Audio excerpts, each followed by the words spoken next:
dọ́rin àwa ọ̀nà mi sọgbọ́n àwa òye tá a fún oyè pọ̀ ńlẹ̀ ṣùgbọ́n yèyé oge wà yèyé ìwé sóti yọ yèyé èpè tó jẹ́ yẹn ọ̀ lè kún elépè láti lè fún ọ queen of queen láti máa gbé ọmọ sí pé a lè fún ọ níyàn náà gbọ́n wọ́n á rí i pé yèyé èpè la lè fún ọ oyè ti ẹnu ó ní oyè tí olúkálukú tí ó gbà sọ́rí mo ti ṣàlàyé fún ọ èmi àti ẹ àfọ̀ olóyè èèyàn yèyé èpè of Africa Queen Mother ni Ìyábọ̀ Queen Mother ó deserve title yẹn. ẹ̀yin èèyàn wa arábìnrin tí a mọ̀ sí Òjó Abẹ́ ó ti parí ìjà tó wà lẹ́rìn Lizzy Anjorin àti Ìyábọ̀ Òjó lórí ọ̀rọ̀ tí a mọ̀ sí wípé wọ́n ń du èèyàn tó jẹ́ Queen Mother. arábìnrin yìí ó sọ wípé a ó wá nǹkan ṣe sí i fún ẹ̀yin méjèèjì. ẹ jẹ́ ká gbọ́ nǹkan tí ó sọ. màá tó lọ mú gbogbo àwọn analysis fídíò rẹ wá o ọkọ mo sọ fún ọ pé forever lèmi àti ẹjọ díìlì bàbá ní dákẹ́ ìní dáhùn tábà ní ó ti tó ṣebí kò dárúkọ mi má ìní dáhùn kọ́ lè bá mọ̀ pé èèyàn kì í hùwà aburú sọgbọ́ forever lèmi àti ẹjọ sáìn sọ ìjọ tó ti gbé fọ́tò dádì mi síta tó ti gbé fọ́tò mọ́ mi síta sọ ti gbé fọ́tò àwọn alájà mẹ́tẹ̀ẹ̀ta síta tó ti gbé fọ́tò àwọn ọmọ mi síta ó ti sáìn fún forever lọ́dọ̀ mi analysis fídíò rẹ̀ ni mo fẹ́ ṣe o torí kí n máa bọ́ sílẹ̀ ọkọ̀ọ̀kan ká máa gbọ́ ẹ máa gbọ́ o so that kí ni yẹn ẹja bẹ̀rẹ̀ láti bẹ̀rẹ̀ ẹ gbọ́ daughter's name rẹ̀ wo ní jọba. Yoba means Queen Mother. Ìyábọ̀ Òjó becomes. ó ní my daughter's name is ọba ṣe Florida ní jẹ́ ọba ok ẹja máa bá lọ. Queen Mother. Immediately, Ìyábọ̀ Òjó claims that name. Immediately, I gave birth to my daughter. How can you say Ìyábọ̀ Òjó claim your name? Ìyábọ̀ Òjó Queen Mother la mọ̀ pé Queen Mother la mọ̀ pé ọgbọ́ kò sì sí tó lè stop wa torí àwọn èèyàn ló sọ ní Queen Mother ìwọ náà ṣe dáadáa èmi náà ṣe jẹ oyè ìyá àbíyè ni sọmọ pé kí ṣọ́ọ̀ṣì mùsùlùmí ni mí kí ṣọ́ọ̀ṣì tó approach mi káláwọn fẹ́ fi mí joyè ìyá àbíyè sọ pé kì í ṣiṣẹ́ kékeré anticipate wọ́n ti máa wo béèyàn ṣe ń lò gbèsè ayé rẹ̀ lórí TikTok lórí ẹ̀ wọ́n ti máa wò pé léyìí ìjà abiyamọ léyìí ìjẹran abiyamọ wà lára kò sẹ́ran abiyamọ lára rẹ̀ Lizzy Anjorin kò sí nǹkan tó ń jẹ́ ìjẹ abiyamọ kò sí lára rẹ̀ ṣé bí o sọ fún àwọn ẹgbẹ́ rẹ̀ tí wọ́n lọ ọfún gbogbo àwọn ajá rẹ̀ ọfún wọn ní fóònù ọfún wọn ní píktọ̀ mi ọfún wọn ní píktọ̀ dádì mi gbogbo wọn kò sígbà tí wọn gbogbo 2 weeks ago wọ́n fẹ́ drag dádì mi àti mọ́mí mi pa lọ́nà kò sígbà tí wọ́n máa ti jáde bẹ́ẹ̀ kò sígbà tí wọ́n drag dádì mi àti mọ́mí mi ṣé ọwọ́ afẹ́ ká sọ di Queen Mother ìjọ wo lọ rí kí Queen Mother lọ gbé fọ́tò bàbá èèyàn tí ń drag èèyàn rí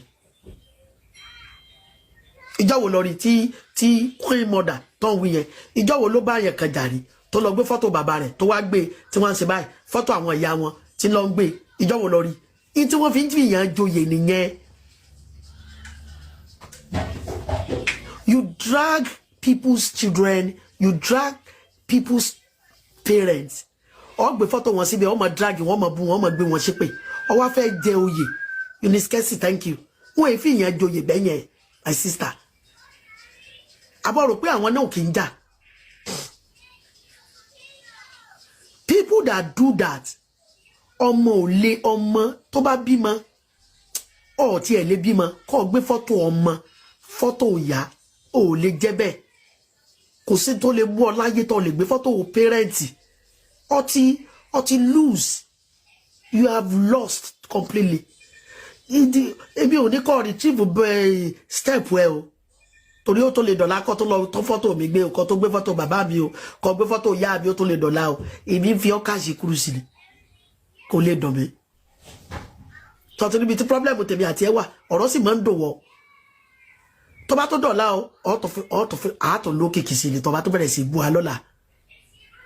It is better for you kó stop gbogbo kéde yẹn kó jáwọ́ mọ́ kéde yẹn ò dáa mọ́ kéde yẹn. Let me tell you, how do I say it? Ó wà boring. Má gbé photo bàbá èèyàn, má gbé photo ìyá èèyàn, má gbé photo ọmọ èèyàn kó má gbé wọn ṣépè. Ó wà boring, kò sweet mọ́. Lọ wá another style. Lọ lo another style. Ó ti ń lo style yẹn láti yes kò dùn mọ́, kò sweet mọ́.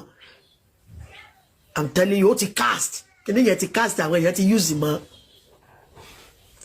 Ẹ bá gbé photo ìyá èèyàn àti bàbá èèyàn nísìn, kò sí nǹkan kan mọ́.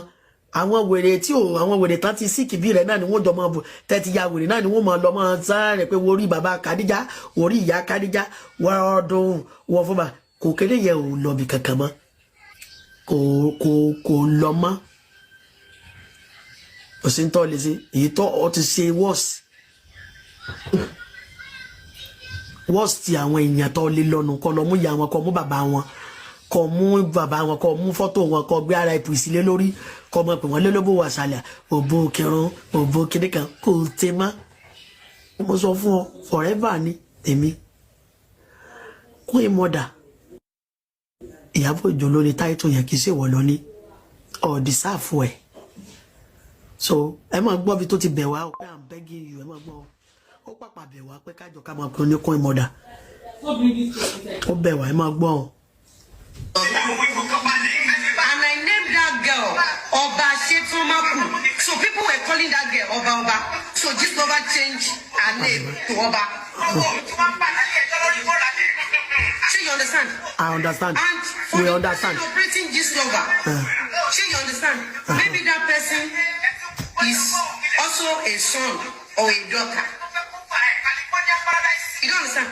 Then, because of the relationship Iyabo Ojo has with the operator of this lover, daughter to mother, son to mother, Iyabo Ojo stole the name and said people should be calling her Iyaoba, which is Queen Mother. That was a waste of time. Yeah, na legit. Nígbà tó sọ pé Queen Mother ìwọ sì jẹ́ ìyá ọba bó ló ṣe papọ̀. Tẹ́ bá fẹ́ join mi nínú analysis ẹni sùúrù gbogbo àdá là pàpà ganu sí tá bá ti gbé wá social media ká mọ̀ ganu sí.